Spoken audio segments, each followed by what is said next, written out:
Tattoos. We can talk tattoos. I've got to be the most covered tattoo person you've had on the show so far. Yeah, well, we've had there's a fight. We've caused a bit of a ruff in the feathers. Jeff mentioned he's the best bald recruiter in the UK.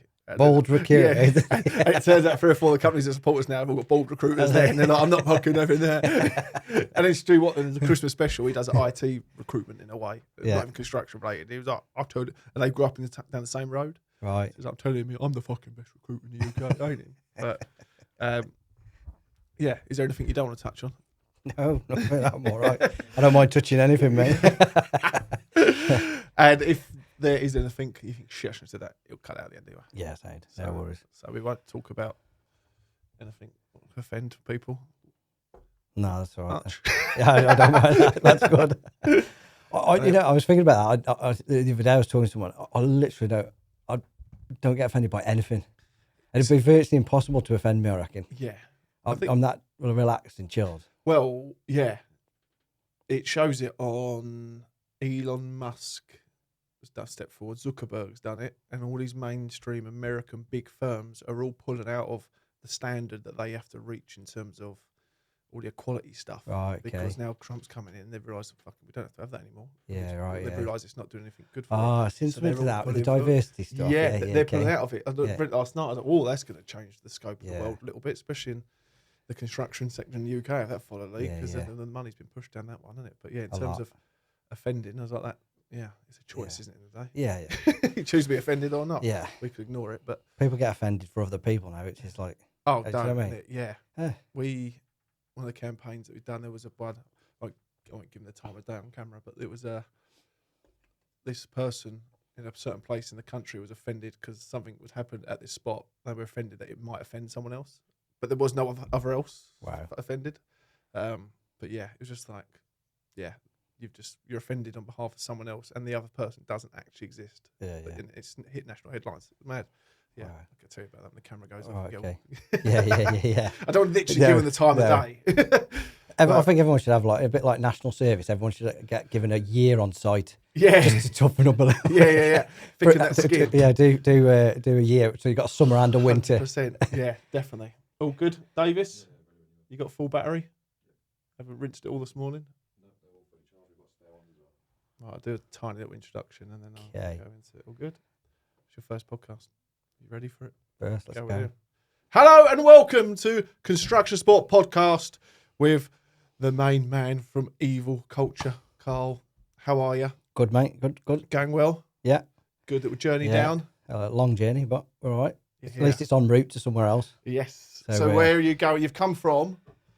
Telford, Shropshire. Telford? Yeah. Telford. So North Midlands, North West Midlands, going to Kent. Going to Kent, crossing the river. Yeah. Dangerous territory. I know, yeah. You've done the easy part, stayed north of the river the whole way. And the last, now you're heading into the Bronx. Going over. Yeah. The Garden of England, some may say. All right, okay. So that's one there. I'm only there for a day. Yeah. That'll be 8. It's all right there. Whereabouts in Kent? No, you're asking. I looked at my sat nav yet.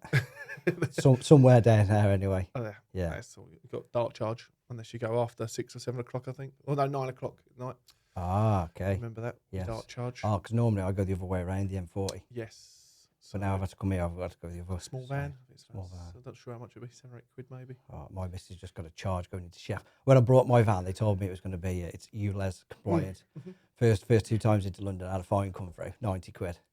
And my missus has gone to Sheffield the other week. And she's been away this weekend, got home, there's a £70 fine.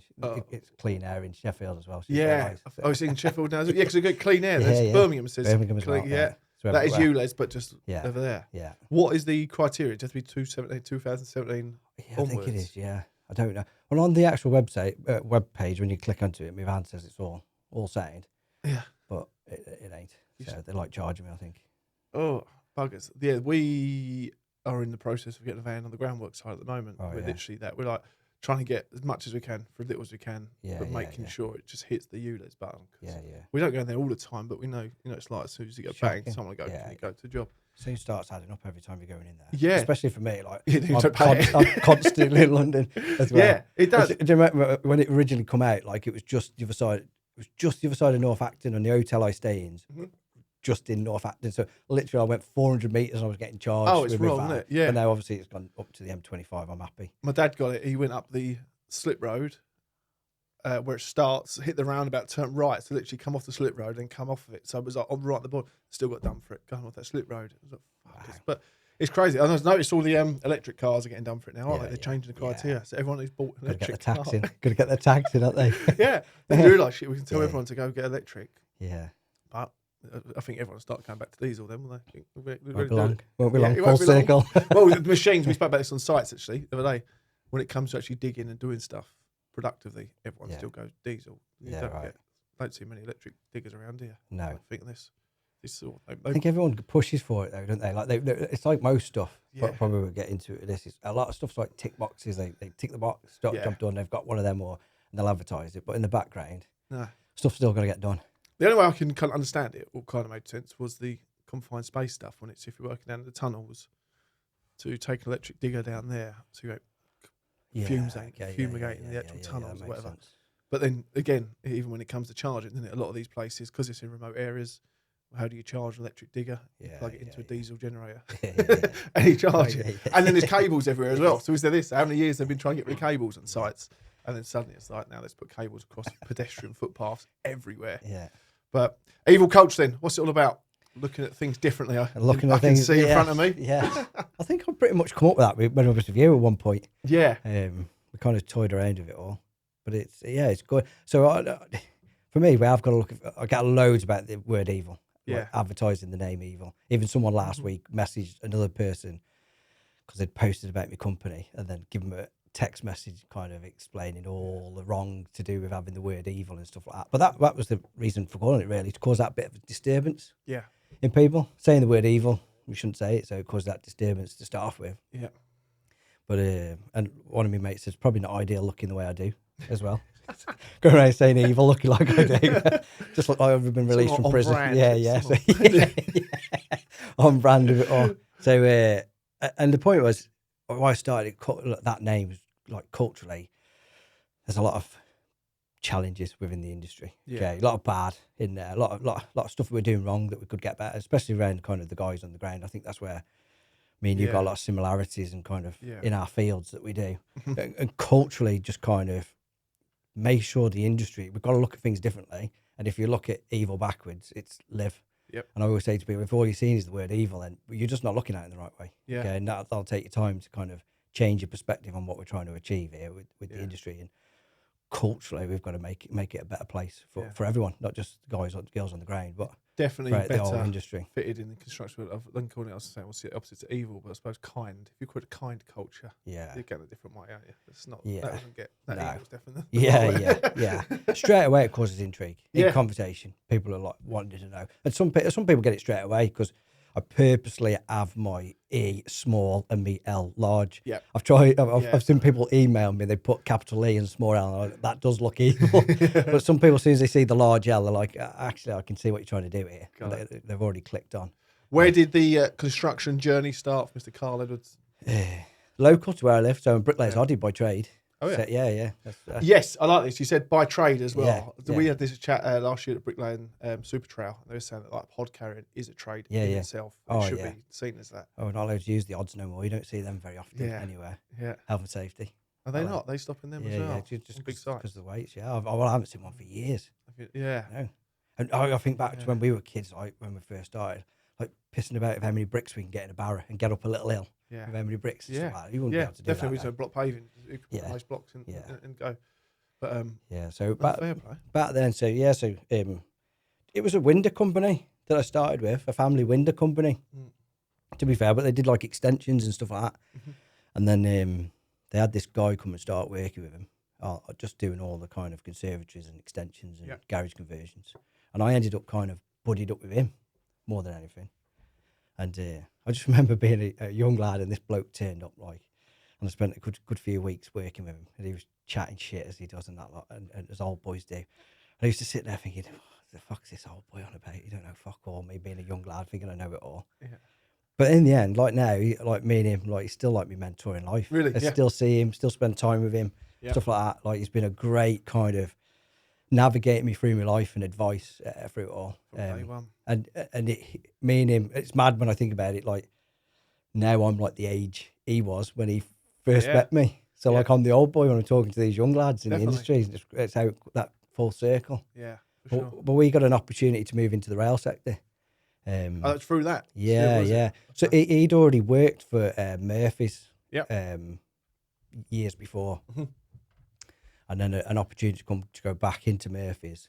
So he was like, "Oh, look, do you want to come with me?" He said, "Like, get into the rail." So I was like, "Yeah, why not?" I said, "Like, might as well give it a try." What year was this?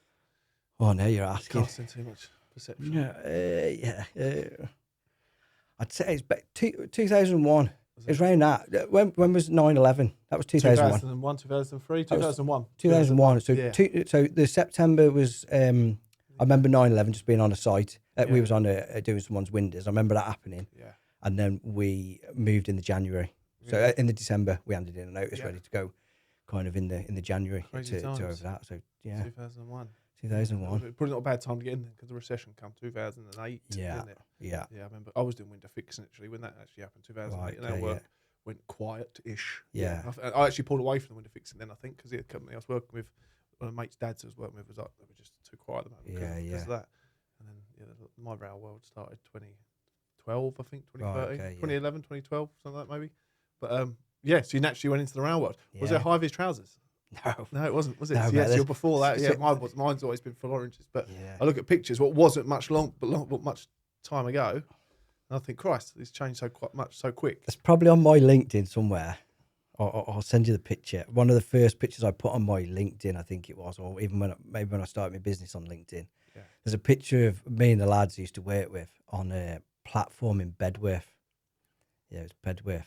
And remember the old Alvida Zane Pet? Yeah, I used to love that show. Good. I grew up with my dad. Yeah, Barry. Yeah, Dudley. It was Dudley. Dudley. Dudley. Yeah. Dudley. And Oz. Yeah. Geordie, wasn't he? They're all the Geordie guys. Yeah. And we look like them, like a group of them. Yeah. Like, I had like combat trousers on, a little Ivies on. I don't think we even had gloves or hard hats or anything like that. It was National Rail then, probably as well, wasn't it? Wasn't even Network Rail, was it? It was BR. So BR had just swapped over to Network Rail. They were just on the changeover, I think, when I started in. PTS cards? Yeah.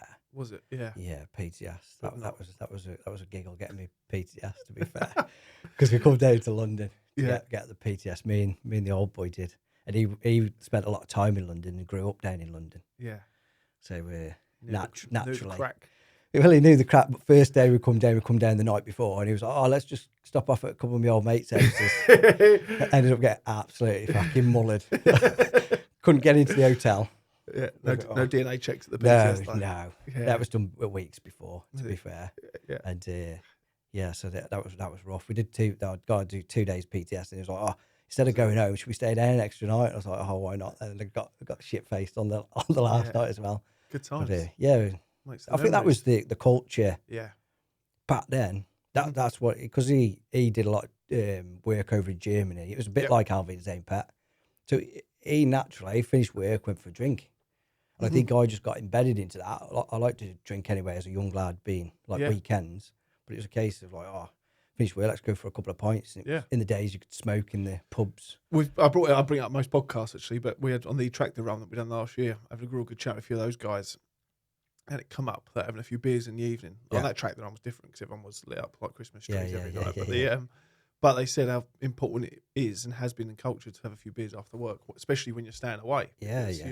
People aren't doing that now because they're scared of the drug and alcohol checks. What means they sit in their rooms, start gambling, loneliness kicks in. People are spending all the time alone on their own with their thoughts and a gambling app in front of them. I don't know if you see it as much as probably myself, but hotels are one lonely, sad place. Yeah. When you look at it from the perspective of, you get there and it's predominantly male that's there, and they're all just sat on their own, dotted around, just waiting for a meal to come out. They might have 1 pint, they might have some squat, and like you see someone like FaceTime with their kids and that lot. And it's like it comes really prevalent. Form of torture. Yeah.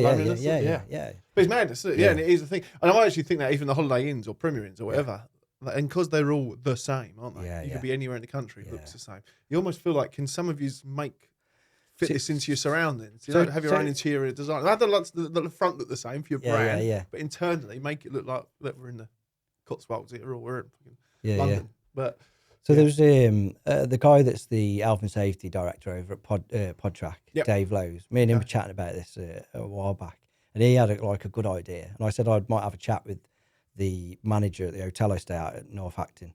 But he was on about they should have like a talking table, like one table that's designated like this, that's labelled the talking table. And if people fancy having a chat and want to have a bit of socialising instead of that kind of awkward intro, it's just you go and sit at that table and you can chat to people that are in similar situations or away from home. Yeah.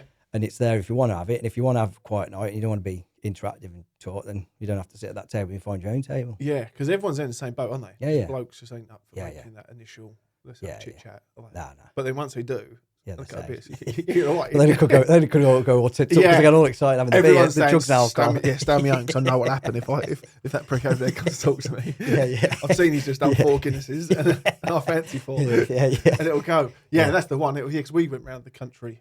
Actually, saying that we went to Cannock. I was working in Cannock a few years ago. And we actually got the boys Airbnbs for houses. And that's pretty decent doing it that way. We actually got one come up. Last minute, the boys said, "Have you booked the Airbnb for the couple of weeks' time?" I was like, "Let me do it." So I done it, last minute thing. And it was like some 6-7 bedroom house. And it was like cheap as chips in comparison to a hotel as well for 4 individuals. And I was like, this is ridiculous. It's like 300 quid for a week or something. This massive gap, huge. But they obviously just wanted someone in it to fill the gap up while they're not there, sort of thing. Because it was on a lovely street as well. We literally had 4 of our lads turn up there. And one of the lads FaceTiming me and said, so he said, "Are you sure we're at the right place? We're at the key box. The keys have come out. We're in the house, but we just feel like we don't belong here." Okay, yeah. And he's FaceTime around, and one of the lads has got a dartboard on him as well. Yeah. And I was like, he walked into the house with the dartboard. I went, "What the fuck is he doing with a dartboard in the house?" He went, Jamie plays darts everywhere he goes. He takes it with him. Right. I was like, "Don't do it in this house, please. I don't know what that. It's obviously quite a special place." I didn't check the small print to see if there's a but they no dartboards in the small print. But he took it. Yeah, I think they'd quickly have a quick beer after, and have a bit of dinner, then go back to the house, chill out, watch a bit of footy, and then take the dartboard with him. I was like, "Fair play. That's not a bad shit. Keeps you off going to the pubs all the time." I think that's all you want. That was when COVID hit, like, because I was still working. Yeah, I was still in. Weirdly enough, I started my business during COVID. Was it? Yeah. Like, my missus thought I was a fucking idiot. Like, I had 20. Of course it was, because I was speaking before. Yeah. Just kind of going to do it. That's right. Yeah. So I had 20 years service in with Murphy's. Yep. And then kind of just thought, you know what, I'm going to do this on my own. So kind of handed me notice in. But the hotels in London then were cheap as chips. Yeah. Centre of London, like 30, 40 quid for proper nice hotels. I used to go in those Staybridge hotels that got like a little apartment, got a kitchen area and table. Yep. And I think that a bit of civilization with it all, like you feel a bit more civil, kind of cooking for you, go to shops, get some food. Whereas hotels, you haven't got that. No. You haven't got that kind of, the food's all the same shit you're eating all day, every day. And the menus don't change. Yeah. The same menu. So I think a lot of guys I know are going down that route of trying to, if they're on a project for a long time, find a house rather than a hotel with a couple of the lads. Definitely. And then they've got a kitchen area and they've got their own bedrooms and stuff like that. And they've got a bit of that social. Especially these big companies who are national anyway, innit? Yeah. They buy a property up and get their own team run Airbnb on it, couldn't they? Really? Their own lads. I know the Flannery's one was quite cool. And HS2, they bought the hotel themselves. Well, I think it's part of a package with HS2 over. Yeah. But they took over a hotel. Well, I think, again, it's shut because of COVID. I'm pretty sure it's right. So I've been there a few times. We stayed there on the HS2 walk. But the hotel shut down because of COVID. They couldn't get people in. It went bust or whatever. And then they took it over. Well, we've got X amount of people working in this area. Yeah. We'll do that. And then they sorted out rates, subsidised rates through HS2. Right, the actual main contract inside EKFB, was it? All part of the EKFB project, I believe. All right, I'm on that one at the minute. It's a good hotel. It's good crack. And so we stayed there on the walk that we'd done it as well. So when we come past, we stayed there. We stayed there the night before. Yeah. The walk kind of worked out that because we were walking. All through Banbury, that But it's all subsidised. But then it was, and they had nice. I think the bar shut at 9 o'clock. So they do that. It's full of drivers, and the last thing they want to do is keep this open. It's so that was controlled. They had a singer come in, do a bit. Nice. They had a few table tennis. They'd done stuff. They had a gym in there. Yeah. It was quite. I'm pretty sure it's still going. But it made a lot of sense. So that for me, that's the whole culture piece. Yeah, like, a lot of people bring me in from the safety point of view, which is natural. That's what they want to do. That's what they want to target. Yeah, so I can do that. Yeah, but for me, culturally, it's not about having table tennis tables and chill out areas. It's things like that, like getting the culture about guys together, taking into account they're away from their families Yeah. long periods of time. Mhm. Like, how do we accommodate that? How do we kind of make them feel they're not just coming to work, going home? But a lot, especially the rail guys, or kind of working Saturday nights. So Yep. then they're nipping home on Friday night for a couple of hours, and they're back out. And then, Yep. like, it's brutal. It's absolutely brutal. Yeah. The livelihood, especially for me. I think you've got to be a certain sort. I think you've got to be a little bit mad to be in the rail world. Yeah. You miss out on so much, and they get you by the balls, because especially when you're standing in digs and you're sleeping in the daytime. Yeah. As well. Well, I was quite fortunate because I was on the cam, like what was called the cams. It was all minor work, so like little bits of brickwork and concrete repairs for years. Yep. I was home every night. Mm. But your social side of things, like at weekends, that disappears, because rail's all weekend work. Yeah. And there's not many rail workers I know that don't work the weekend, and they get you because like they pay well for the weekend. Yep. So when you're a young lad, the first Saturday night you do, and then the following week you get a good bit of money in your bank. You're like, hang on a minute, this is handy. And then you just get into that mentality of kind of, like, well, my mates are out, they're out spending money, but I'm earning, I'm with my mates. Yeah. But in actual fact, when I look back on it, I missed out on all parties, all like birthday parties, celebrations, stag do's, weddings, anything like that. Any sort of family party I missed out on because I was down a track. Like now, I haven't really got that cash to look back on and go. Someone said to me before my boy was born, and that's when I pulled off the railway, mainly 6 years ago now, 7 years ago, and he said, Steve, the guy told me I think he worked for Keltbray at the time, this guy. And he said, when your boy gets here, Steve, he said, do say, or when your baby didn't know, boy coming, but sack this in the railway. I was like, why is that? He said, my kids are now 21 and 25. Yeah. I've never spent Christmas Day with them. And I was like, okay, well, was that because of work? I mean, it was for the first 15 years, 10, 15 years, it was work all the time, whatever the age was. But he said, by the time that period of time gone, the missus has literally got the ump because I was never around because of the work. So she left me. And then the kids naturally went with her for Christmas Day anyway because they lived with her. So he said, now for the last 10 years of that, I've never spent Christmas Day with her. In my head, I was like, Christ. And at the same time, we're all sniffing around, any Christmas shifts coming, any Christmas shifts. And you do, yeah. And then you naturally do. And we used to take, I did it once during COVID. I went and done a Christmas Eve shift because everyone was locked down. I was like, the boy was just literally a baby. And this is like, we're not doing anything tomorrow. You might as well go to work and take a little bit. So, but that is what I could see. And I haven't seen any statistics on it, but the divorce rate from the people I was speaking to, everyone wanted to broken families everywhere. I was just like, this. You can see why that works like there. Yeah, 100%. Oh, it's saying names, but there's one person I know the story comes from, but it replicates to many. But I know someone who's a points operator in the rail world. I think points operator might be a bit more to it than that, because I know he's very, very good at what he does, and he's paid very, very well, earning a really good shift. But had that carrot there, went around the country doing it all, coining it all in, shall we say, and then got to a point where his missus couldn't do it anymore, so she's pulled away. He's then split up with his missus, gone on a bit of a binge, ended up doing some cocaine, got caught out, lost his ticket for 5 years. And then I had a real good chat with him, because I was like, in my head, I'm like, if you look at what's led you to going and doing that night and having cocaine and get caught out, is literally the fact that your marriage has broken down massively. And that's because you're not around at home, because you're being at work all the time. So it's like, it's almost as if the Network Rail thing, like driving all these people into this world, and then they can't handle it. They pop, and as soon as they get caught, they just fucking throw them away. And you don't get. They always put 5 years on that thing, but I don't know anyone that's got their ticket back after they've lost it. Yeah. And plus, I think you just he has got his now, but he's the only one I know. Yeah, I think a lot of people just go and think, oh fuck it, I'm not going to stay in that industry, and I'll go into something else in that 5 year period. You know what I mean?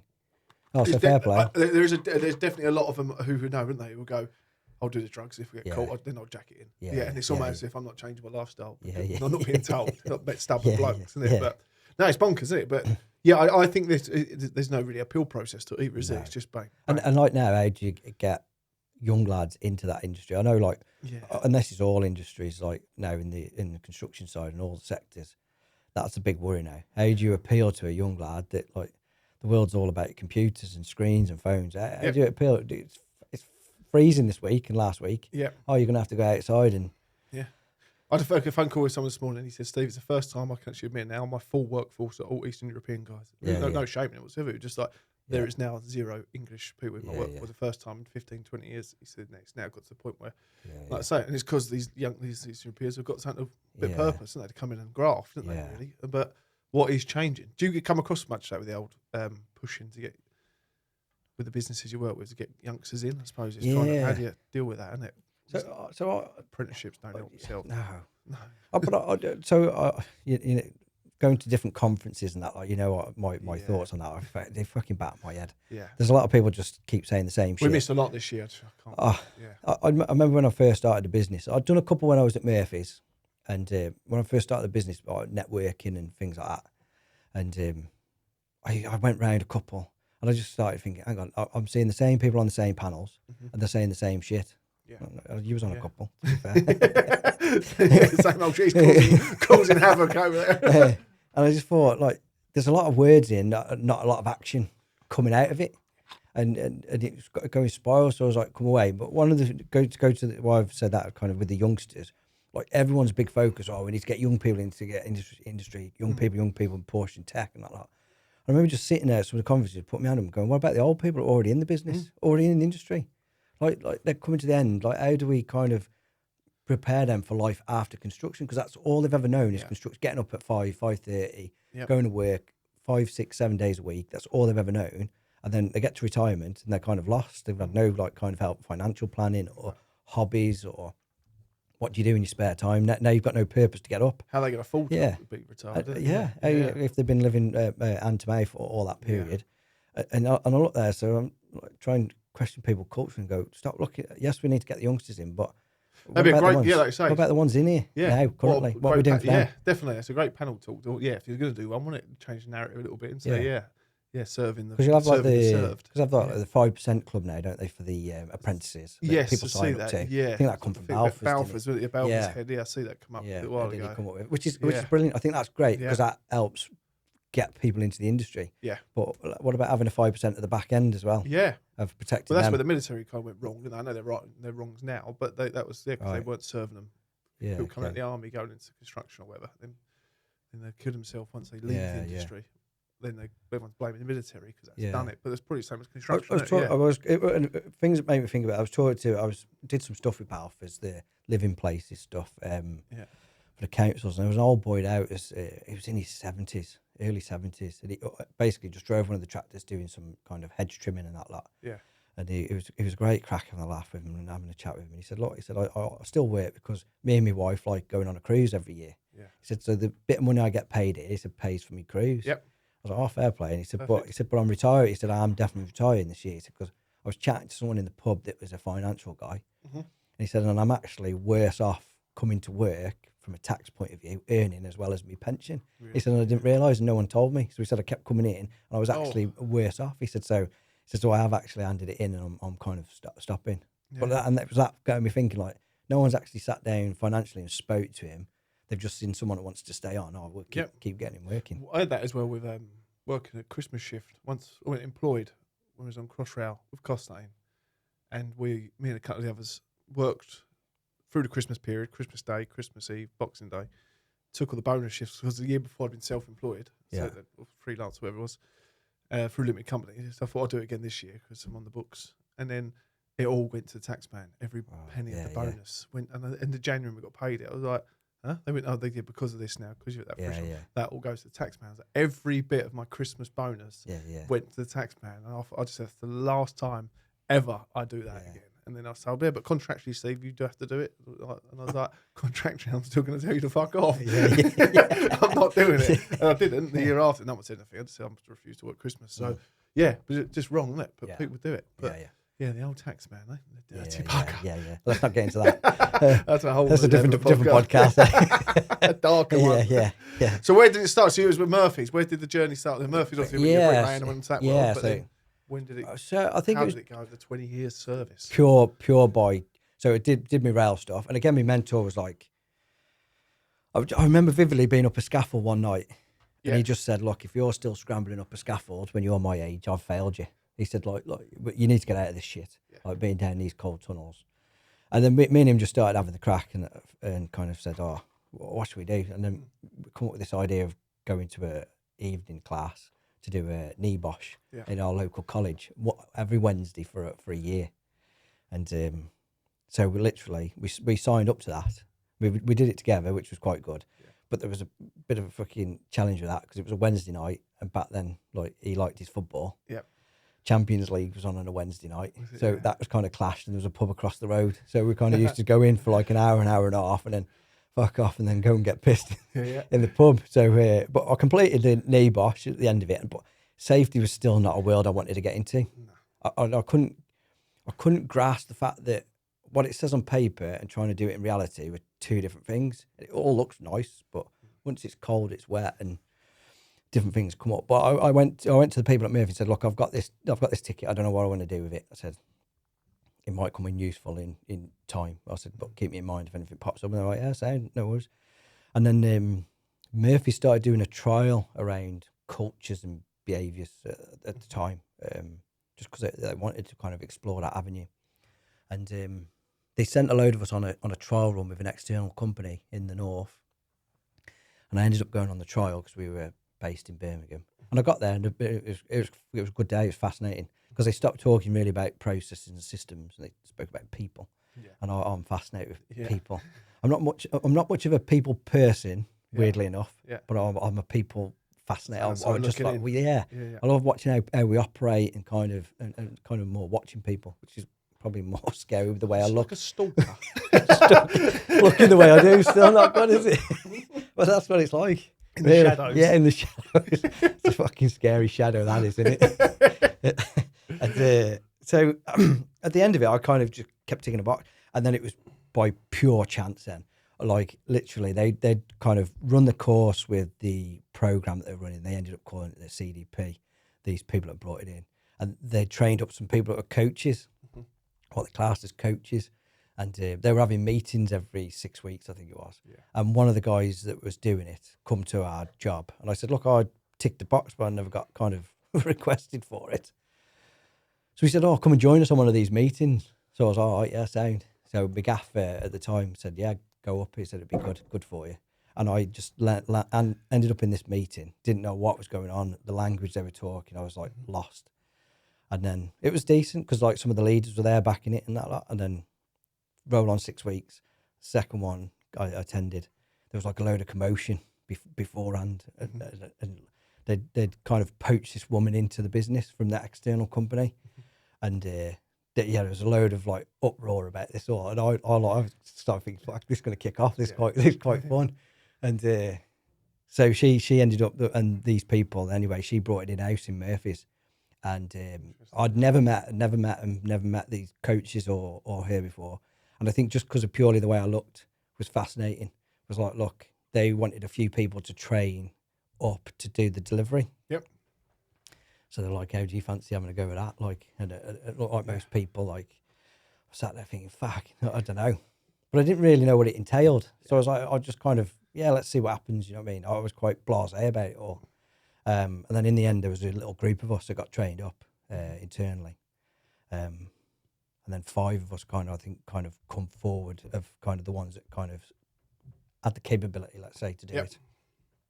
Or wanted to do it. As I say, you got to want to do it. Yeah, it's you got to want it. One-off, is it? Nah. Yeah. Well, we thought it was going to be just a little, like, originally I thought it was going to be just like a couple of presentations and that's it. Yeah. And then the first ones we practiced on, they decided, because all the lads I'd worked with for years out of Birmingham, there was only a little group of like 16, 18 of us. Yeah. They were like, oh, there'd be a good group of people to do a trial run on. I was like, you fucking kidding me, aren't you? So we ended up doing a trial before going down to London with these guys. Oh, you can imagine, I absolutely got fucking murdered by all the lads that grown up with stand-up presenting, talking, like attaching it to safety and that lot. They were fucking giving me loads. But I come out. You got to take it. Yeah. Yeah. You got it. I think, yeah, like we were saying before we come on camera, like, you got to be hardened in the industry of having the piss taken out of you and not get offended by stuff. But to be fair, most of the guys want to come out and they're on their own, like most blokes. Once they're like, fair play to you, like you've done well there. Yeah. So when I got to London, I thought that there'll never be a worse audience I'll ever meet again in my life. No matter who's in front of me, they're my peers that kind of I've respected and worked with for years. Yeah. So whatever happens, whatever piss take people give me, I'm not going to get as worse as what I got off them. So we landed in London, and I just remember the first presentation. Oh my God. You've been down to the RAF in Hendon. No. Yeah. Oh, you have to walk through it, all the planes. That's it to get there. It's a right track. And then at the back, there's a massive hall. It was huge. Big high ceilings. And we land there. There was the tables were in a big U shape. There must have been about 60 people. 2 flip charts at the end. And all of a sudden, the lapel mics didn't work. They couldn't get the lapel mics to work. So the next thing you know, I'm stood with a microphone in my hand and a big, large marker with 60 people looking at me like, what the fuck? Everyone managed to get here. They're trying to draw things on the board with this microphone and everything like that. But come out of it, it was a proper buzz, absolute buzz from it all.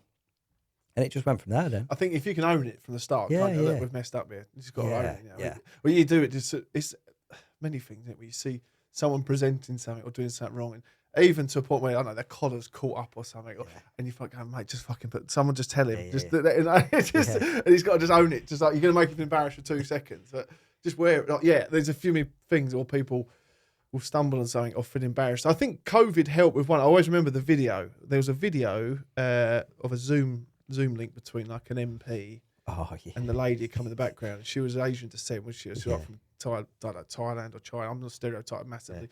Don't shoot the messenger. You'll be cancelled. But everyone was like, oh my God, I can't believe that the nanny's just come and grabbed the child like that. And I was like, why would you presume she's the fucking nanny? And it was like this world, but he was like, you can't do this, I'm on the like, it was such like an outroar with this thing, like the nanny situation, or was it actually just genuinely his wife, or was stereotyping massively to him feeling embarrassed that he's on the call and this is happening. The fact of just, it's human life, guys. It happens. Just deal with it. Which one? My favourite one was the old lady. I can't think of it. It's like Esther Hansen or something like that. Her name is, and she was on This Morning or something like that. One of the early morning programs or GMB, and in the background you could see a stairway coming down. There was like a bloke come down in like a silk dressing gown, and then he did because he couldn't see the screen. He was just bending over but he was just stood there. It's like, oh, he's going wrong. Yeah, I don't know if it's like a fancy man that was coming down or her husband or what. But it was so funny. Husband's at work. So she was proper embarrassed. The council one was good. So the council one, there was a meeting about the council went wrong. What was that one, Al? Can you remember that? The council meeting, what went wrong on the Zoom calls during COVID? There was one. It was like the local council come together to have a call about something going wrong, and it just went off. And and they were like, "Get this lady off the call," and she's like, "I'm not going nowhere," and it went off. No Try way. to find something on it. Yeah, and it become quite around our way. Everyone was talking about it because it was just like this local real, and it was just. But everybody found it so funny because everyone related it to it in their little parish council things. Right, Everyone was like, you could just imagine that is out, and you go in the local shop or whatever, you just know those characters. The characters are the same, but so there. So then the Murphy's culture stuff. Then that's going on. That. So it went really well. To be fair, for a good few years, it was new in the industry. I think that's how it was. AMK. That's how me and you met. Dapens. Yeah, for that's sure. Going back some years, that is, isn't it? Yeah, that would have been 2017. Was it that? Nah, it's got to be earlier than that. Well, I was on Crossrail 2016. So I did Crossrail as well. So we wouldn't have. We probably would have crossed. I was just on the Anglia side of that. So the above Plumstead, ground, Shenfield to Stratford. So we did C310, Plumstead, Woolwich, tunnelling. Oh, okay, so south at the set. Yeah, I'm with you. For HMJV. Yeah. So that was my first exposure of kind of setting it up for a joint venture or a major project, doing something culturally there. Yeah, well, I did go to AMK after that. So it would have been 2017-ish, I'm sure. Nah, I'm going it's early in that, gotta be. Because I'd done the Crossrail walk in 2016, and that was in the November. I thought it was early in that though, AMK. It might not have been then. I was there. I'd imagine I was probably there towards the end of it. You would have probably been there for quite a while because I think it'd been going for a year or two before I got on there. Yeah, we were there before the cabins, all the kitchen area and that, like there's top. Yeah, that wasn't there. That was a great project, wasn't it? It was good. Despite the fact it stunk of shit full time, it was a cracking job, wasn't it? It was. Yeah, and it was good learning curve for me because everything we took from Crossrail, the HMJV stuff, stuff that kind of worked or didn't work. And it was the first time kind of coming up with a strap line for a program. Yeah, okay, yep. So the making the right choice one, I don't even remember that. I do. I remember because that's what I remember when we got to it. I remember doing it. We actually think, that was actually an interesting crack in the classroom for a change. For a change. Yeah, because it was that because you're used to them, aren't you? Well, obviously you guys aren't, but it was like we've got another talk today, and you go, oh God, here we go. And I always remember, actually, on that project alone, there was a talk on something from an outsider, and 2 of the lads fell asleep because they were right next to the radiators as well, boiling hot, and they used to be outside the cold. Gone. But yeah, when you guys come in, was it a 1 day one then, or was it a 3 hours? It was a 3 hour. It wasn't 2 days. Yeah, over 2 days. I remember doing it. I thought that was actually enjoyable. It was Not good. just saying it because you're here. Yeah, he'll re-edit that. Holy shit, that was. But that was it. And I remember thinking, that's actually a good crack, actually. Yeah. Because I'd never seen that before. I think that was for me and the guys that presented it, because we were all off the tools. Bang, it works. Yeah, we just wanted to have a giggle with it. Yeah. And get a message across the best we could with having a laugh. And those lads, I remember speaking briefly about them before. They still with Murphy's doing it. Yeah, they also doing the same thing. Yeah, so pretty much, Gaz was the guy from Chorley. So me and him kind of led the program really. Towards the end, at the end of it all, kind of designing everything and managing the team. Fraser used to kind of look after it as kind of a strategy, as kind of lead, proper manager of the program. But the day-to-day stuff was me and Gaz and the team. Yeah. But a lot of the other couple of the guys in there, they'd been there before me and Gaz as well. Yeah. So they kind of lived and breathed it. But they're over there. The CDP is still going strong. Yeah, it's stronger than ever, to be fair. Is it? I think last time I spoke to Gaz, they're like up to about 14, maybe 15 full-time employees, purely focused on culture with it all. I suppose in this environment, they want more and more clients want to see it, don't they? Yeah. Well, I think that was Murphy's become the people, and us doing it, become the people that influenced the clients, really. Yeah. Your Network Rails, your Thames and National Grid and stuff like that. Because normally, any business stuff's normally what they call top-down tactics. Yeah. And I thought, the cultural stuff was more bottom-up tactics. The little guys trying to influence the this the is big what we guys. want. If you're going to give us something, give us what we want. So it was a massive learning curve and creative. I'll never not Murphy's. I love the place. It give me everything, life-wise, work-wise, and kind of doing the job that I do. And it gave me a lot of exposure to the industry. So not just rail, because they were in all the sectors, and all the sectors wanted the cultural stuff. Yeah, kind of being exposed to them clients and the different environments that the guys were in. Was a great learning curve for the cultural side. Yeah. And because everyone used to focus around safety, heavily around safety and the behaviour stuff. Now for me, that word behaviour, it's my biggest fucking bugbear in the industry. Anyone that uses behavioural safety or behavioural change or behaviour management, it fucks me right off. Because if I was to ask you, after we've done this, I want to speak to you about your behavior in this podcast. It's shoulder. And even though we've had a great crack, as soon as you say it, people think, what have I done wrong? I said to lads a few times actually, and gone, lads, we have a chat your behaviour stinks. It's straight away, so there's nothing positive comes out of it, really, is it? No, and so your first exposure to talk to you about your good behaviour today. It doesn't happen. Does I use that as an example. I do that on the session, any session that I run. I'll point to someone and say, I want to talk to you about the behaviour. I sometimes try and pick the biggest lad in there. I've heard that's literally gave me trauma. It's all come back now from school. Yeah, you're right. Talk about your behaviour, and then students, bollocks, that's 5 minutes after lesson. But you're trying to get people to buy into your message, and the first thing that you're saying to them gets them to think negatively. Yeah, it's the wrong place to be. Yeah. And plus, the behaviour is the action, so everything they've done. So that's too late. So you've got to influence the culture before they demonstrate the behaviour. Yeah. But so years ago, I think it's the right place to focus because it got us into it. Yeah. Just like a lot of people, and they've done it and they can't change away from it now, and they say the same things. Yeah.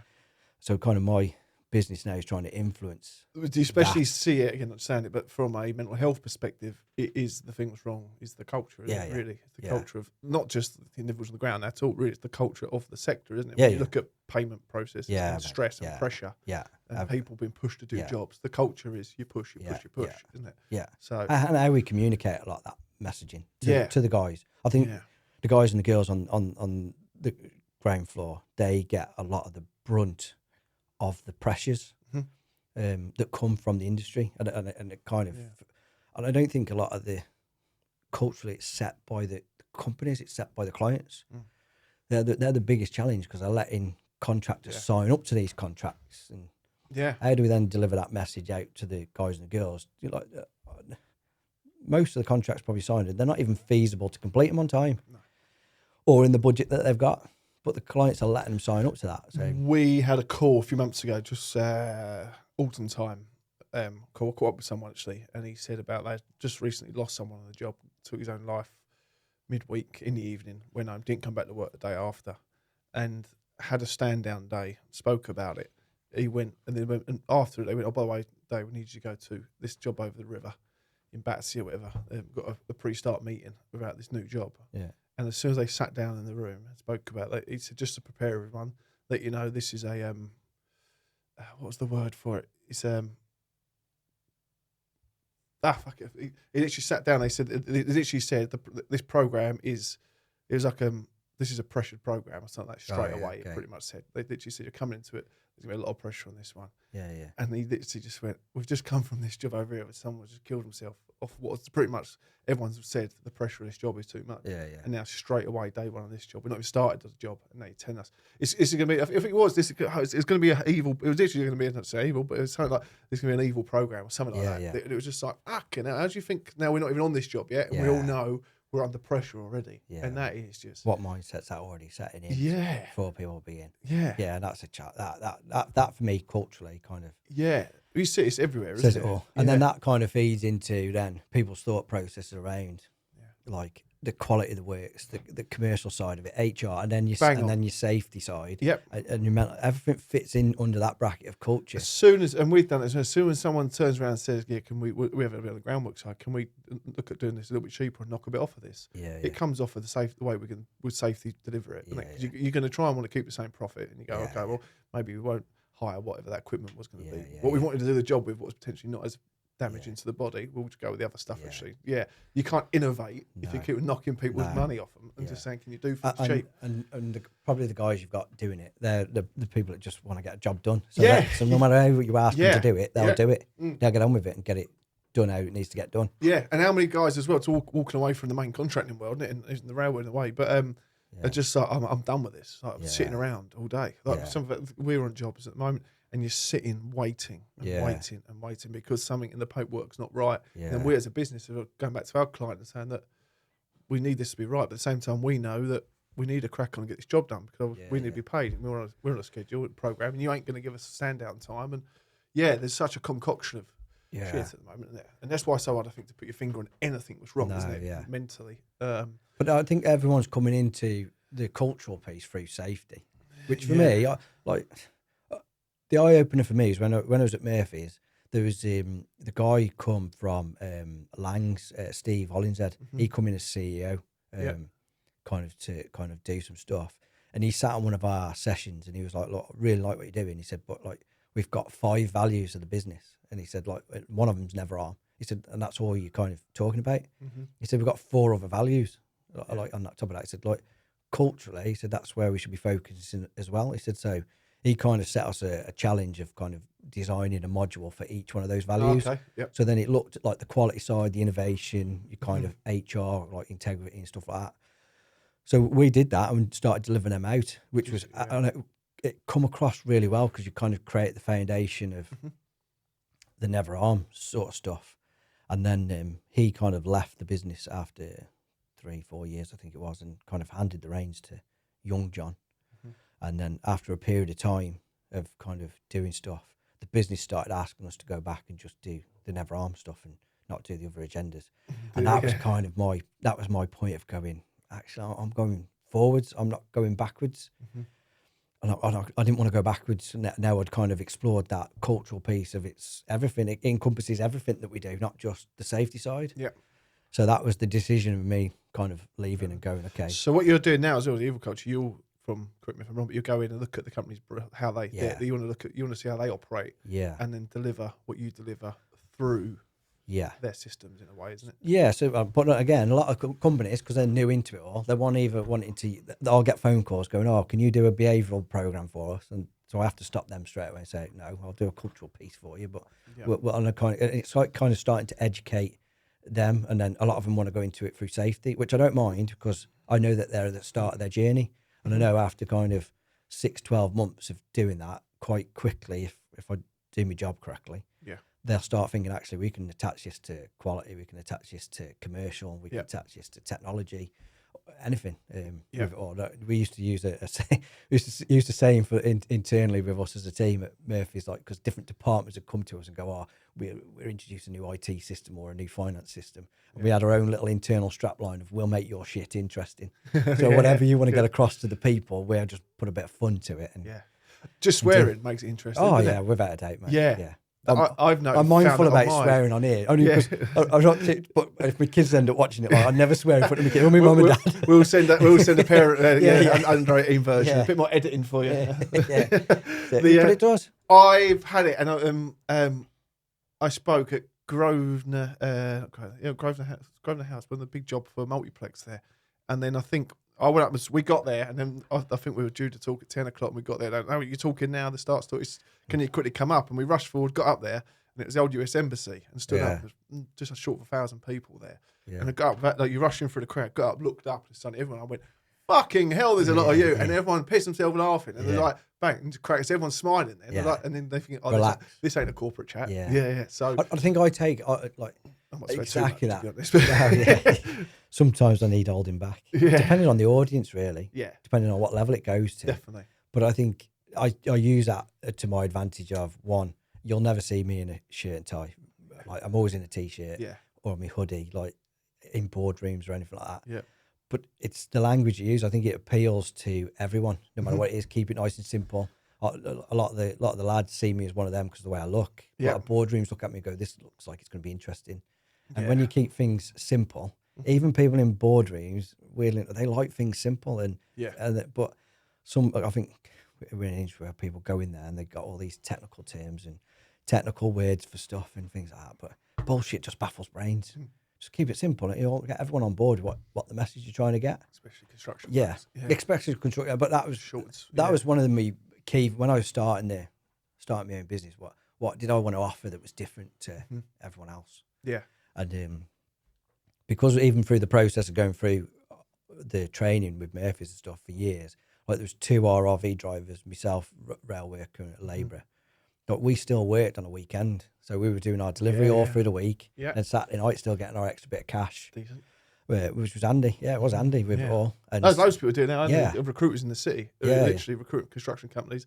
They realise they're putting everyone out on PTS work. I want a bit of that. Yeah, exactly. So they do. Yeah. So, exactly. Why not? I kind of had the idea of towards the end of my kind of time with Murphy's was going, okay, we've got all our lads and girls in the team. Well, we'll just send them out in the week. We'll send them out and work on a project for 2 days, and they can do their coaching on site as well as working. Yep. And then kind of do some delivery or feedback with the managers instead of just turning up and kind of looking around the job, because now all we've become is another safety or another leadership tour, which for me, even I don't know about yourself, but when you're on site and people come and look and watch you, like, it used to fuck me off. Yeah, big time. So I'd give him a shovel. Yeah. I'd give you mate. Make yourself useful, wouldn't it? Or just fucking stick it on and carry it over there. Yeah. 100%. Still do it now. Like, what do you want? Yeah, if you're here, I'll make use of you. I make use. So that become one of my offerings, and I think that's why a lot of people, as well as other stuff, that's the offering of my company is going in, and I go in and get stuck in with the team. So I'll get a shovel and I'll build and I'll carry whatever I need to do. And how quick you get a buy-in, not just off the teams but off the business is unbelievable. And plus, because everything I design is bespoke to that business, so there's nothing like off a shelf. Which it makes it really hard for a selling point, because people go, "Oh, what can you give us?" And I was like, "Well, tell me what you want and I'll design it." Like, you've got a blank page here, whatever topic you want. And you'll know every company's so different. Even if there's a 10-man scaffold company and another 10-man scaffold company, it's the same. No, so it's completely different. It's not the same. No. Yeah. So me kind of going in, getting embedded with the teams is, you spend time with those guys. You invested your time, and that's more important to people than a lot of things. If you spend time with them, like if you just go and turn up and go, "Oh, how's things?" Most guys will go, "Yeah, everything's sound." That's all. Everything's sound. Yeah. But once you spend hours with them, that kind of breaks. They can't keep up that level of saying, because the everyday kind of frustrations will come out. This place is fucked, and this is so then you're in it then, and then that quiet bloke that turns out he's an absolute animal. Exactly. But then you get them on their side, and then you start going, okay, these are their real challenges that they've got and frustrations. So then when you're sitting with the leadership team, you go, okay, how do we design this to not serve your needs. Yeah. Like, how do we serve their needs? Because they're the ones that are frustrated. Yeah. And kind of, we need to find that balance and become that kind of communication between the two. Yeah. Which not many people offer. And what we've seen now, actually, I think we spoke about before, but even the walks that we do. And Yeah, so yeah. you're with each other for a long period of time. Yeah, over a shift of walking, should you say. And you do naturally just start walking, just Yeah, talking, didn't you? Yeah, yeah. It's only so long you can put up a facade for it. Yeah. But no, it's good. You've been on a few walks, haven't you? Yeah, I have, yeah. Yeah, fucking. I don't know how I wrote myself into him, to be fair. That was Alex's first shift, actually, the overnight one, wasn't it? Oh, The overnight that was one. brutal, that was. Yeah. Do you know what was the worst one about that? We went to the, I took my kid, I take my daughter every year to the XL for the horse show in December. We took I took the missus and the lad this year. Did park up at Twickenham and walk from there? No, fucking did not. But I remember pulling up. I get cold sweats every time I get to the top of those stairs. And then I was telling him about the walk, and then it was once we'd finished the walk, and then the arena was all the way to the other end. Absolute killer. And it was the one with the dog as well. Paul Casey, what a man. Got the dog in. But I think that walk. Scaffold boards these are, they're really boards. Yeah. But I think that walk down the actual arena was the worst bit of it all. Yeah. And then when we'd finished in there, and like I had to get back up to the doors, didn't they? Open up the doors, and so what hall were you in? There was that, whatever it was, hall 12, whatever, down the end of F or so. It was at bottom end. Yeah, and, and everyone was mentally done. Oh. That's the killer. I'd done a London Paris bike ride 12 years ago, and it went really bad on one of the days, and they went wrong, and we ended up doing 118 miles in a day, what should have been 90 or something. And we got to 100 miles, and then there was a stop, and everyone was like, "Is this stop? Is this it?" They went, "Oh no, it's another 15 to 18 miles past it," and that was it, because people were mentally done. And it's the first time I saw kind of shy, reserved men just go, "Fuck this." They just throw the toys at the pram. But yeah, when you're mentally done and drained, aren't you? Yeah, yeah. The fatigue done that as well, didn't it? The sleep deprivation. It was the night time, yeah. Yeah. Well, I'm used to being up through the night, but not physically doing that. And it sounds easy. He's just going to go for a walk. Yeah. But it fucking ain't. Was it Mark Liston, Cavendish Professionals? Mark said, I've done a couple of marathons, I should be all right. And it's at 10 miles in, sorry. He was like, I'm doing all right, actually. I'm doing all right. 12 miles. Yeah. Different person. Wow. I'm done. Absolutely done. And he's done a few marathons in the past, but he's run a marathon over 3 or 4 hours, or 4 or 5 hours, whatever his times were, and then suddenly you're walking 12 hours overnight. I sent you those pictures of my blisters, even after the last one. Yeah. They were the biggest things you've ever seen on my heels. But you did it on the last one when we did it, and we'd finished because we were running for the news report. Of course, yeah. And then that got cancelled because some war kicked off on it. Slovenian Prime Minister got shot, Slovakian Prime Minister so we'd rushed the last few miles to get there. He didn't die. He took a bullet and nicked our press time. And then it was like, oh, now we'll go for a pint. And it was about 2 miles to the walk for the pint, back to the tube. Yeah, it is. Well, brutal. I think we've done one after that one. Yeah, we did do one after that one, and I have discovered how we can get to that last pub being the finish line, and then the train. So it took you how many years to sort that one out? It took about 25 marathons over the last 10 years, and we've realised, do that. But mentally, we've done it on the HS2 walk. That sounded brutal when you was doing that. Yeah, that was savage. And on day 2 of that, so at the 3 days, we had 40 miles to do a day, and we thought if this day was actually going to be 42 miles.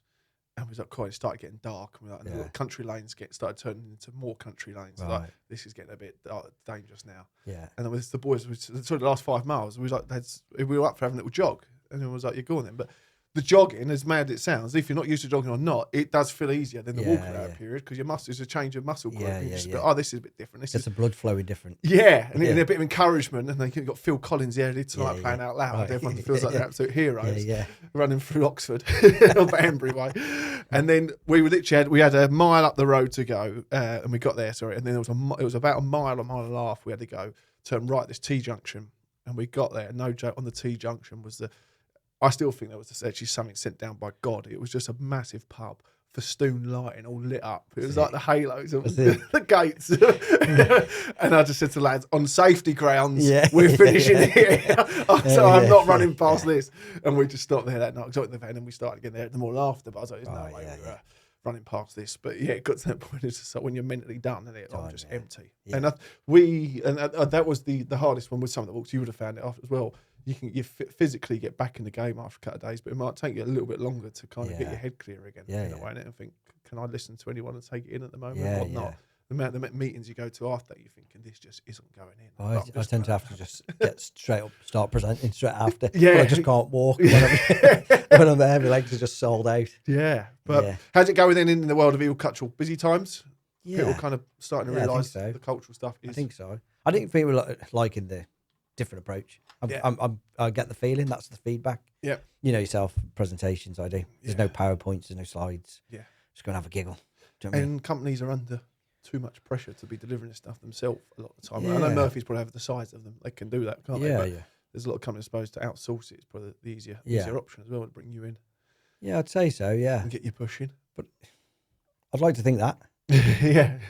And I think it's the fact that purely the basics of it all, of having no PowerPoint, no slides, I'll tailor to your messages, I'll create your own programs for you. Mm-hmm. Too many people, and it's that appeal to the lads on the tools, and the girls. Yeah. Like we did the walk with the girls. Didn't we? That's great crack, wasn't it? Oh, mate, I think out of all the stuff I've done since I've started my company, that was probably that's one that always sticks with me. That's most memorable. Your daughter still remembers it today, yeah, she loves it. She absolutely loves stick it. a couple of pictures up out of this one. We've got a few. We'll stick on even last night, I was chatting to her. She said, "Where are you going?" I said, "I'm going to do my first ever podcast." She was like, "Who with?"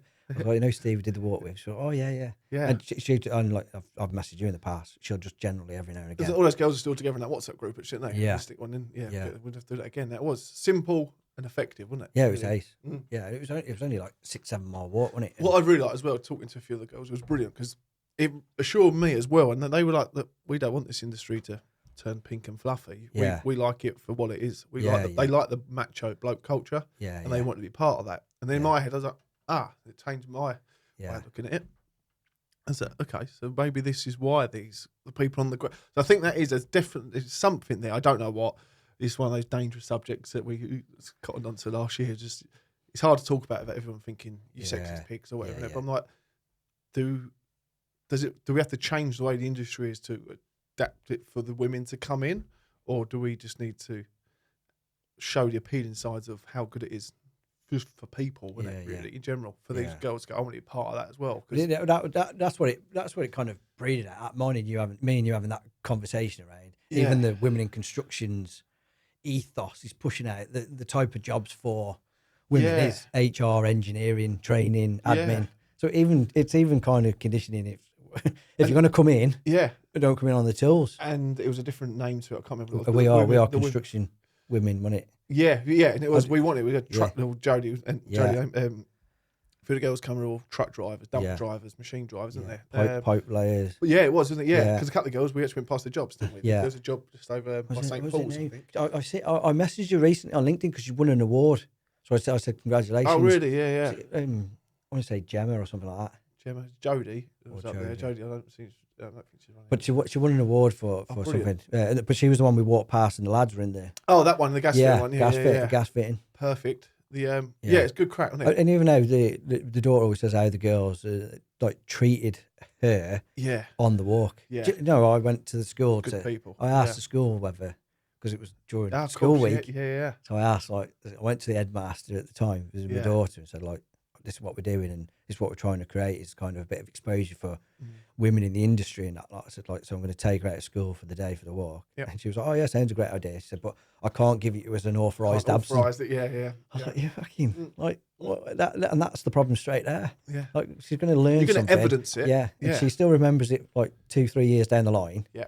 Probably more than any subject that you've kind of done at the school. We spoke about this last week after having the same non-authorised leave for the kids. Why can't they be given something where they are, like, you've got, I know, X amount of authorised absence, and you just have to evidence it and make it a project. It's like going on holiday, isn't it? It's going to learn about that culture where you're going and pick up a little bit of lingo and the, I know, the maths of the currencies and things. Just take out all the last days they have before each half term. They tend to just sit and watch a video anyway. Yeah, 100%. And teachers have about 35 training days at the end. Let's not get into that. We'll get cancelled by the teachers. This isn't the teachers' podcast. You're not welcome. Yeah. But with it, that's the women in construction thing. But the one thing, what disheartens me really, because you try and get the message across about the ladies coming to construction, but you had the women in construction organisation. I can't remember what the name of it was. It shut down last year after 17, 18 years of it going. The day one one, and it's just gone. The CEO stepped down and it folded, collapsed. And like, how can they allow, if this industry is that serious about that, really want to change it, how can they allow an organisation like that to disappear? And then that happened. I'm like, you've got 16 or 18, whatever, how many years it was, worth of information, education, study. Like, you've learned a lot. Whether you might not have hit the targets of getting an X amount in, but there might be a reason for that in terms of women just don't want to come into the sector. But how can they let that? Why aren't the bigger fish in this industry saying that we cannot allow for this to disappear because this does not look good? And then you see a lot of other ones pop up and they're popping up. But yeah, a bit worrying. We've had a few run into it, and it's just like every time it kicks off in that world, it's you're the sexist pig as a man. It's like it's easier for us just not to talk about it. Because as soon as it kicks off, guess what? There's an event next week, needs advertising, sponsorship money to be paid for. They want it for an event. Certain things I just don't really care about. No. We can't say it. We'll be sniped and taken out. But sometimes me, you just got to go and look at the evidence. Like, you've probably been on the tube a lot, same as me, especially in the mornings. Yep. Between 5:30 and 7 o'clock, it is just full of blokes in PPE. Definitely. Look knackered. Yep. Look dishevelled. Like going out for thingy. You bang on, and that's exactly that. The tubes, the vans going into London. Yeah. Like you say, it's just. Yeah, and then the other world wakes up at 7:30, and then cars and normal people with suits. And I think it'd probably be healthier for the guys if there was a mixture of people and someone else. Probably different people to talk to, because we target, if we go into a company and want to speak to them and do to get the construction sport piece about supporting the companies, you probably have it as well. You almost target the women because you know the guys will find literally will reside in them a little bit and be a little bit like they can trust a lady. Ladies' touches a little more better, and the industry needs ladies 100%. And I want to get to a point in years to come where my daughter will be like, there's a sense like a good industry to come in. She'll be good at it because she's absolutely ruthless. She's thicker skinned than her brother. So there is a place. You're already saying that's the sort of people we need to kind of have into the industry, where you want to get to a point where there's like probably a middle ground, not as rough as it was, but not as soft as it's getting. And just get a bit of mixture in the middle. She's 3 years old, and she even starts conversations with Daddy. This is how it's going to go. Right, okay. There's me going, okay. I'll just do as I'm told. There's the new CEO of construction sport. This is actually good. So right, this is how it's going to go, right? And her eyes go with it and all sorts. It's absolute golden. But good times. What's the year looking like ahead then? Busy for me. Is it? Yeah, cool. Last year was probably the first year like learning curve. Yeah. For me, kind of, it's like feast or famine when you've got your own business in it. It's like, and it's difficult because when you're on your own, it's like I've got to invest my time in the people I'm currently with, but also keeping an eye on what's coming. And where's the order book for the next bit of work, and keeping that flowing and stuff like that. So last year I had like a couple of little periods where it was quiet, which was I was used to because like normally back end of Jan's normally quiet. Summertime's normally quiet, and then leading into Christmas is normally quiet. So I kind of had a little bit more of an extended period, which one was a bit like crap for me from a business point of view, but also there was a load of positive there, because especially through the summer, I pretty much spent the whole summer with my kids, which was ace, which was proper. With all the Saturdays and not kind of being there, to have all that school holiday period with the odd few days dotted in, like, was absolutely fantastic. Going on a couple of holidays and stuff like that. You don't realise how much better it is on the brain as well. So you come back fresh. I just literally come back myself for a week or whatever, and 2 weeks of Christmas off as well. Like, wicked. And then you're ready. Sorry. Then you're ready for attack. We literally spoke the other day. I was watching some content we done the other week actually. This morning I went, there's only a few weeks ago. I went, I can barely remember that.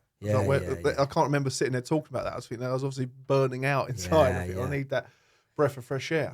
But you just say the industry doesn't, unless you physically get taken out of it, you can't. And you're seeing it.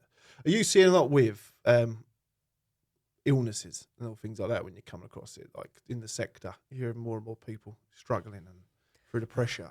Not just mental health. I was talking a few things today. I mean, we started talking about a few of the guys, and so many people. Like you think, is it this industry, just the stress side of it is pushing on so many people? I know me and you have had conversations about this on the walk and stuff like that. I think it'd be really useful to have a look at kind of the demographic from the mental health side of things, and kind of suicide side of things, of going, okay, Yeah.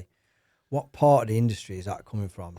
Yeah. First off, and what role within the industry they're coming at? Yeah. Because for me, when you look from the outside in, you tend to have like CEOs not too bad, okay, and I'm not kind of saying this is everywhere. Yeah. Guys and girls on the ground, because they've got a bit of comfort around them. A lot of guys have got people around them in the canteens, Yep. chatting, telling them to pull a finger out or having the crack with them. But for me, it tends to be that middle sector of management and supervisors. Yeah. Where you can physically kind of see on the faces the amount of pressure and stress that they're under to deliver, because the guys are giving them loads of shit that what they need and what they want on the tools to get the job done. They've got CEOs and clients going, where are you at with this? Yep. And they're the ones that are kind of stuck there, got to deliver that works and with all the systems and processes that we seem to have introduced. Yeah. Like, it's got to the point where I deliver on some of my sessions, the systems and processes are becoming the risk now. Because people haven't got the time to put them all in play. Yeah, you're right. Bang on. Yeah. So on all trip hazards. Yeah. All trip hazards. All everything. And as soon as that goes wrong, they'd find one of them they've missed. Yeah. And they've got to make sure they cover their ass with all this paperwork and stuff like that, and get that message delivered to the guys and the girls. Like so that becomes a massive pressure for them, and they only got to stumble on one of them. Yep. And that could be disastrous. It could be a major incident on the project or big cash flow project. We've said it, and it ties right in as well, because we've noticed it as well, just through the groundwork side, but through charity as well. And you'll see it as well. As soon as you get a really good ground worker who's really good, bang, they're promoted to supervisor straight away. It's his thing. Like, but hang on a sec, why can't we just have these people really good at being a ground worker, stay as just a really good ground worker? The promotion side, or people are being pushed so up into the middle management roles when they're not qualified or open enough to do it, but they do it. Or again, people are winging it, faking it till they make it, as they say, and taking on these jobs. Setting them up for to fail. Really. Yeah, and they're not, no disrespect to them, but they haven't got the bollocks to fight up the chain. Yeah. They just want to beast people down to show them that they look good, rather than stand up for the people below. That's right. And we find that, and I've kind of probably had that, even going back to AMK days, really, was with the charity, when I say that I want to do this walk and someone says no in that chain, I'm like, they say no, so that means I can't say no. I'm like, okay, if you say no, it's fine, I'm just going to go above you. Potentially lose my job, but but that is what it's up against. So unless you have got the minerals to go above the person who says no to you and fight the bigger fight, then those people in the middle, there's a definitely stumbling block, and then I know there's a shortage of labour and a shortage of skills across the industry as a whole in there. But the middle, I'm banging with you there. The middle management thing is definitely struggling. And there's issues with like all the roles. Like, I always think of the CEOs as well, and the lead. That's a lonely place to be in any organisation, because imagine being surrounded by people every day that are kind of lying to you. They're keeping stuff from you. They're telling you what you want to hear. And then you think everything's rosy, and you're sending out messages into the business that you want to land with the teams that are not getting there. Yeah, well, that's it. It's not getting down, is it? It's not getting down. And that's how to bang on. We had to sat on site again a few weeks ago, and someone wanted to take their own life. We spoke to the people at the top of the tree. They said, "No, this has been done." I went, "It's not been done." And we quite easily clearly went, "It's not getting that chain of command. It just doesn't work." And I think that's kind of where I fit in, and I kind of come in and going, "Okay, I'll be kind of that communication mechanism between you all." Yeah. So the message is landing, and if you want to communicate from the core team, communicate with the leadership team. That's me being on the ground and on the tools. But you look at a lot of people in my kind of field of expertise, let's say. Yeah. They want to come in and they want to focus on the leaders and they want to focus on the management. Okay. For me, like, yes, that's good.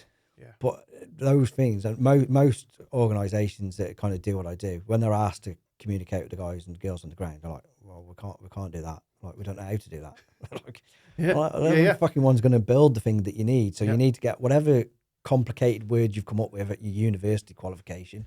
You need to know how to simplify that to the guy and the girl on the ground that's going to build the thing. Yeah.